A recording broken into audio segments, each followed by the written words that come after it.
السلام علیکم ورحمۃ اللہ وبرکاتہ۔ نفائس الصانحات میں شاہ ولی اللہ محدث دہلوی علیہ رحمہ کا ایک خوبصورت قول موجود ہے۔ لکھتے ہیں وَقَدْ بَلَغَ أَمْرُهُ إِلَىٰ أَلَّا يُحِبُّهُ إِلَّا مُؤْمِنٌ تَقِيٌّ وَلَا يُبْغِضُهُ إِلَّا فَاجِرٌ شَقِيٌّ۔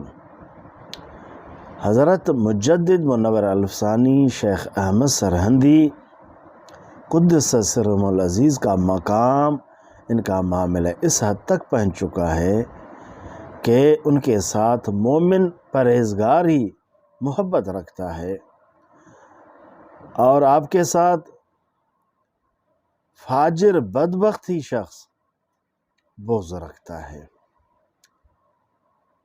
یہ مجدد الافسانی کا شان و مقام ہے۔ یہ محبت صرف اسی کو ہی نصیب ہوگا جو مومن صرف نہیں، مومن بھی ہے اور متقی بھی ہے۔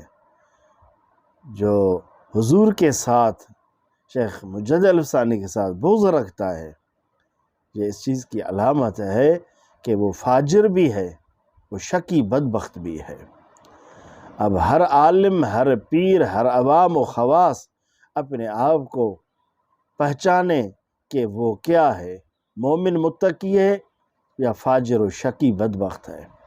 اگر شیخ مجدد الافسانی کی ان کے دل میں محبت ہے کہ انہیں مبارک ہو کہ وہ مومن بھی ہے اور متقی بھی ہے۔ اگر بغض ہے، اللہ نہ کرے، وہ اپنے آپ کو پہچانے کہ وہ خود بدبخت بھی ہے اور فاجر بھی ہے۔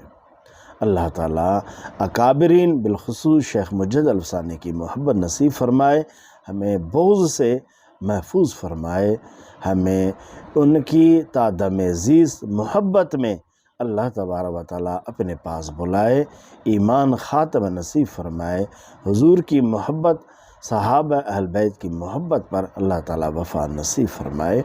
والسلام، خدا حافظ۔